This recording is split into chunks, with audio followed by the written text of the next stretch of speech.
Nós vamos até Deus em espírito e vamos ao lado de nosso Pai bendizer essa manhã de aprendizado. Que esse Pai amoroso abençoe a todos nós e que assim possamos seguir pela vida seguros e serenos e que assim seja. Graças a Deus nós vamos ouvir a Aline Moura, que é palestrante, professora da Casa Médium, e que ela possa ser envolvida em luz ao fazer a nossa palestra. Gratidão, bom dia a todos. Muito feliz em estar aqui com vocês nesta manhã para falar de Jesus. Hoje é dia 29 de novembro. Falta um pouquinho para o Natal. Esse ano parece que a gente começou em março e pulamos para novembro. Mas esse ano veio para ressignificar muita coisa. Nós estamos comprando menos, nós estamos nos importando menos com as coisas materiais e paramos para perceber que se a gente não tiver saúde, autocuidado, autoamor, se a gente não amar a nós mesmos, a gente não vai chegar em lugar nenhum. Porque é isso que essa pandemia veio mostrar para nós. Que tudo que está ao nosso redor depende daquilo que começa dentro da gente. Porque se não funcionar aqui dentro, se os nossos órgãos não funcionarem perfeitamente, se os nossos sentimentos não estiverem bons, se a nossa luz interior não estiver expandindo, nada daquilo que está ao nosso redor faz sentido. E eu começo trazendo esse tema Jesus no Lar, porque eu gosto muito de falar sobre a lei da atração. No meio do ano, eu fui convidada por uma casa espírita para fazer um capítulo desse livro. Eu estudo bastante, mas até então não tinha tido contato com esse livro. E aí eu parei para ver o livro, falei, nossa, que interessante, né? Jesus no Lar. Depois, uma amiga minha, que também é palestrante, me convidou para fazer um estudo do livro em grupo. Só que como eu sou professora de segunda-feira, eu falei para ela que não ia conseguir conciliar. A segunda vez que o livro estava me chamando. E aí eu pensei, já que eu vou ter que estudar um capítulo, por que não aprender com todos os outros? E aí veio esse estudo desse livro, que é um estudo geral, não é só um capítulo. Jesus no Lar fala da primeira vez que Jesus fez o evangelho no lar. A primeira vez que Jesus fez uma oração dentro da casa de um simples pescador. E se ele faz um evangelho dentro da casa de um simples pescador há mais de 2000 anos atrás, quem dirá o que ele é capaz de fazer na nossa casa? E ele diz assim, o próprio Jesus, o berço doméstico, o lar doméstico, é a primeira escola da vida, o primeiro templo da alma. Então é lá no meu lar que eu vou aprender as coisas básicas da vida para que eu possa aplicar na sociedade. É isso que ele está falando. Que tudo que eu aprendo dentro do meu lar é um treinamento físico, mental, espiritual, para que eu possa ser alguém no mundo. E ele fala que a nossa casa é a legítima transformação para a nossa vida comum. Se um negociante seleciona a melhor mercadoria e o marceneiro a melhor matéria-prima para os seus propósitos, como a gente quer cobrar que a sociedade seja segura se a gente não traz essa segurança dentro do lar? Olha como Jesus vai profundamente nas primeiras páginas do livro. E ele diz a Pedro, porque ele está lá na casa de Pedro, e Pedro nem imagina o que Jesus vai fazer na casa dele. Imaginem vocês se vocês tivessem coragem de dizer não para Jesus. Pedro não teve essa coragem de falar não, Jesus. Ele fala, sim, mestre, faça o que tem que ser feito. E ele diz assim, Pedro, acendamos aqui na tua casa uma assistência fraterna a todos aqueles que nos procuram. Se a mesa da tua casa é o lar do teu pão de cada dia, e nela você recebe Deus, porque tudo que vem para a nossa vida vem de Deus. Por que a gente não pode fazer aqui, nessa mesa, nesse lar, uma sementeira da felicidade, em boas conversações, em bons pensamentos? Então Pedro não imaginava que ali Jesus estava convidando ele para fazer um evangelho. Então Jesus continuou explicando para ele. A paz do mundo, Pedro, começa nas telhas que nos acolhem. A gente vive procurando a paz aonde? Fora. E a paz começa dentro. É isso que Jesus está dizendo. A paz do mundo começa dentro de você, dentro da sua casa. E se essa paz está dentro de você, ela estará dentro da tua casa. Porque você vai multiplicar ela. Não é a sua casa que tem que fazer a diferença. É você. Então, se a gente não sabe aprender, Pedro, a viver em paz entre quatro paredes, como a gente quer aguardar harmonia entre as nações? Se a gente não tem o costume, Pedro, de amar aquele irmão que está do nosso lado, no mesmo telhado, que está ali lutando com a gente a cada dia, como a gente vai respeitar a Deus, que ainda nos parece tão distante? E aí Jesus vai cutucando a gente mais ainda. Quer dizer então, Aline, que você quer a paz mundial, mas você não quer a paz da sua casa. E aí vocês imaginam como que eu fui fazendo essa palestra, né? Foi ficando cada vez mais encolhida. Então, Jesus faz o seguinte, ele olha nos olhos de Pedro e diz, Pedro, vamos fazer esse evangelho? E Pedro, em lágrimas, sem conseguir falar uma palavra, ele fala assim, mestre, seja feito como tu desejas. É como se ele dissesse assim, Jesus, me ensina porque eu não sei ainda, mas eu quero aprender. E então, ali começou, entre os familiares de Pedro, o primeiro culto cristão no lar. A primeira vez que foi feito um evangelho. E durante os comentários, tem sempre alguém que tem dificuldade de entender. E ali estava a sogra de Pedro, Sara. E ela dizia assim, nossa, Jesus, é tão lindo quando você fala da boa nova, do que seria a nossa vida, né? Mas eu me encontro entre espinhos. Então, como que eu posso iniciar a minha vida no lar? E Jesus novamente responde, o lar é a escola das almas, o templo onde a sabedoria divina nos habita, pouco a pouco, para ganharmos o grande entendimento da humanidade. Então, o teu lar é a escola onde você vai aprender a viver na humanidade, na sociedade. Tudo bem? E ele fala ainda, o que nos aparece aflição dentro de casa é recurso espiritual. É crescimento. Aquele sofrimento, aquela pessoa difícil que está dentro da sua casa, é a pessoa que vai te fazer crescer. É a pessoa que está te preparando para a vida. Independente do esforço que ela exige de você. E um coração acordado para a boa vontade recebe luminosas bênçãos. Então tenha boa vontade com o sofrimento que você está passando hoje. Fala como Pedro, Jesus me ensina, me capacita, porque Ele vai te capacitar.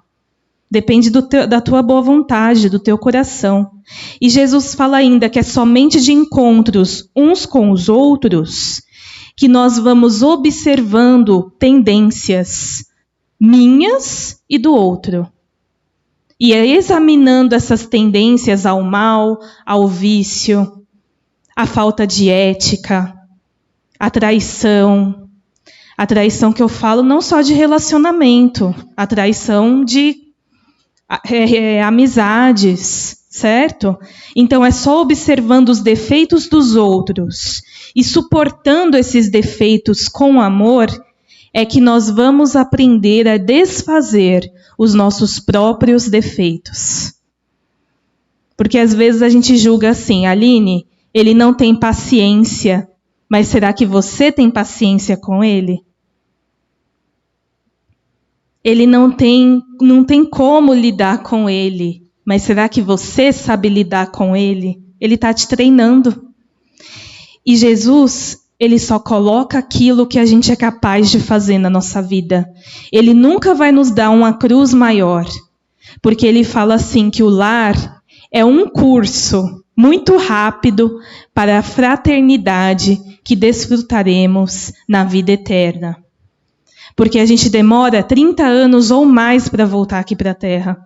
E quando a gente chega aqui na Terra, a gente quer procrastinar, empurrar, deixar a vida levar. E não dá tempo de deixar a vida levar. Porque você se comprometeu em estar aqui e fazer essa mudança. Eu também me comprometi. Então ele fala assim, sofrimentos e conflitos naturais são lições, são aprendizados. Esse problema vai passar, essa pessoa ela vai melhorar com você. E você vai melhorar com ela. E quando você encontrar uma pessoa mais difícil que ela lá fora, no ambiente de trabalho, que você não pode simplesmente agir como você quer, você vai saber lidar, não vai? E ainda a Sara fala, Jesus, a ideia da Boa Nova é tão sublime, mas eu não consigo desculpar quem me ofende. Eu não entendo como que a gente possa trocar nossas vantagens para fazer o bem para o outro. Eu sou apegada aos meus bens e tenho ciúme de tudo que eu considero minha propriedade.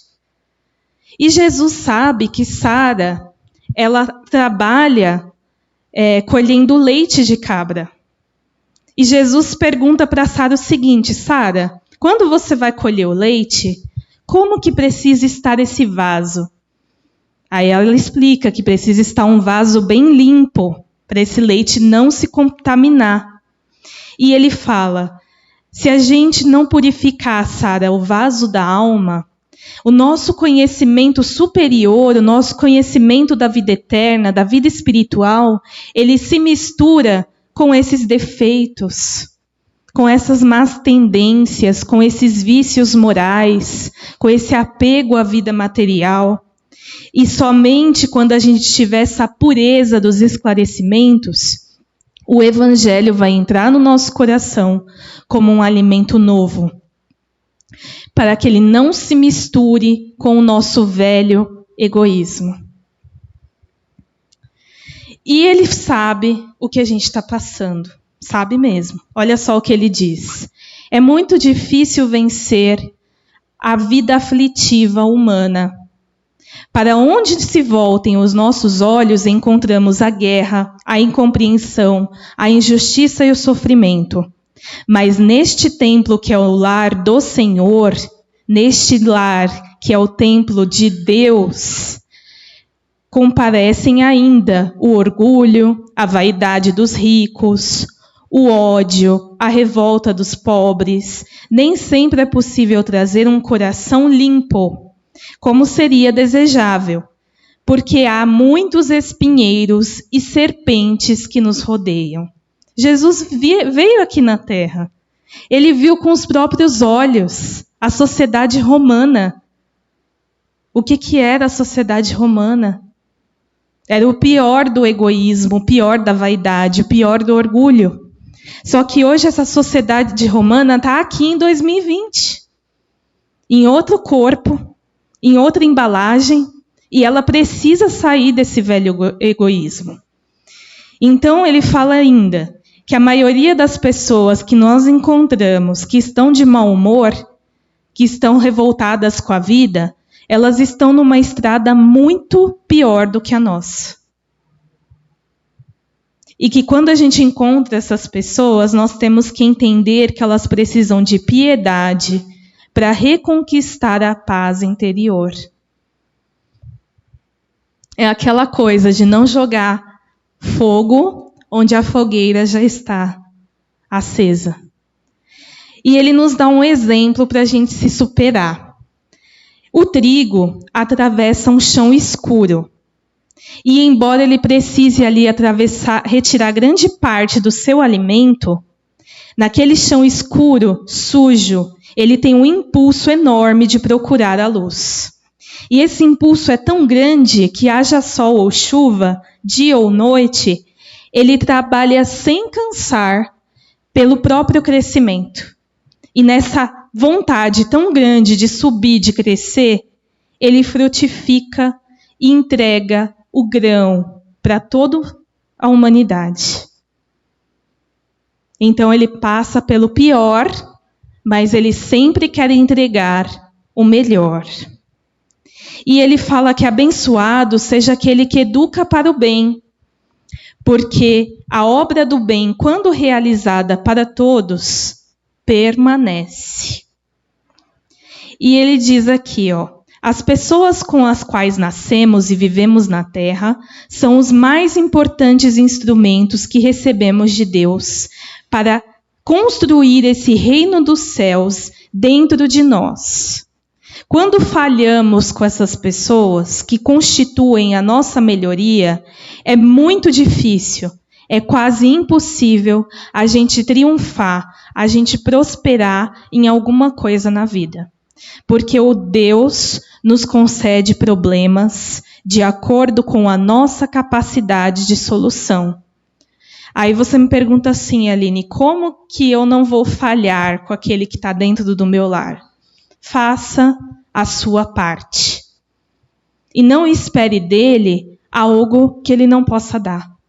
Porque cada um dá aquilo que tem. E você tem que dar o que você tem.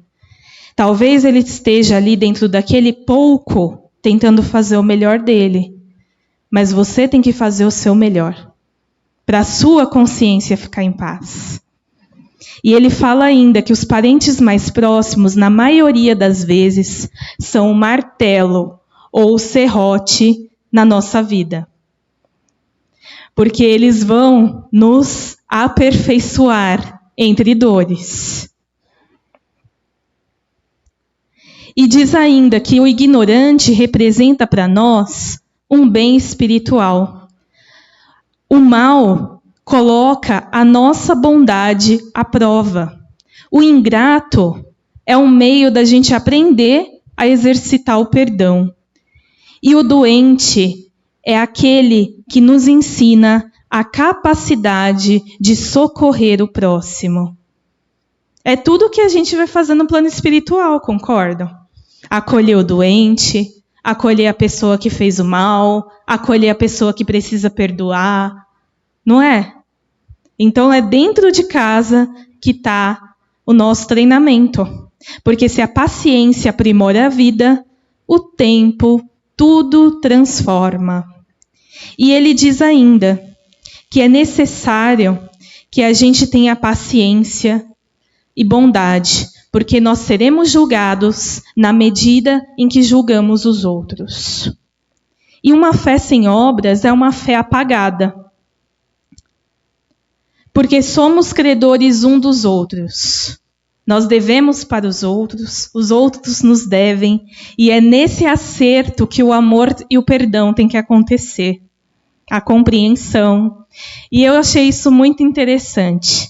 Ele diz que o maior problema do mundo é cada um cuidar da sua vida. O maior problema do mundo é cada um cuidar dos seus negócios sem se intrometer nas atividades alheias. Olha só como Jesus fala, em outras palavras, O maior problema do mundo é a gente ficar vivendo a vida do outro e esquecer da nossa. E ele fala que é abençoado aquele que estuda e serve, que estará habilitado para exercer a justiça divina. E ainda que a terra ela pode ser uma escola, um hospital ou um purgatório. Ela será uma escola para os bons, um purgatório para os maus e um hospital doloroso para os doentes de toda sorte. E aqui ele fala doentes porque ele entende que somos doentes da alma. Que todas as nossas doenças, elas começam as emoções que colocamos dentro de nós. Todas as nossas doenças começam das nossas emoções, dos nossos pensamentos negativos, das nossas mágoas. Então, por isso, doentes. Não porque eu tenho uma dificuldade física, uma doença que eu já nasci, uma doença que eu desenvolvi. Porque eu sou doente porque eu não consigo perdoar, eu não consigo amar, eu não consigo seguir. Entende? E ele fala que sem a lâmpada da fraternidade é impossível a gente atender à vontade divina. E que usemos a paciência e o amor em todas as nossas obras, porque a paciência é um rumo à luz celestial. E aqui é uma frase que eu coloquei até numa reunião de trabalho essa semana. Quem ama estará à frente daquele que sabe. Não adianta você estudar medicina, estudar anos, se você não sabe aplicar aquilo com amor. Não adianta você estudar nada, se você não souber praticar aquilo com amor. É isso que ele está falando.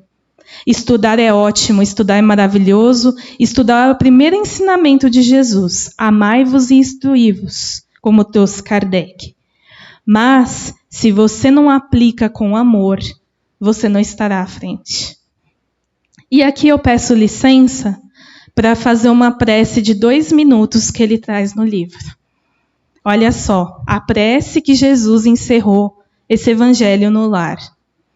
Pai, acende a tua luz divina sobre todos aqueles que esqueceram a bênção nas sombras da caminhada terrestre. Ampara quem não reparte o pão que sobra na mesa farta. Ajuda aqueles que se envergonham, que não se envergonham de ostentar a felicidade ao lado de tanta miséria. Socorre os que não se lembram de agradecer aos espíritos benfeitores. Compadece-te daqueles que entraram no pesadelo do vício, trazendo uma herança dolorosa quando iniciam na jornada humana.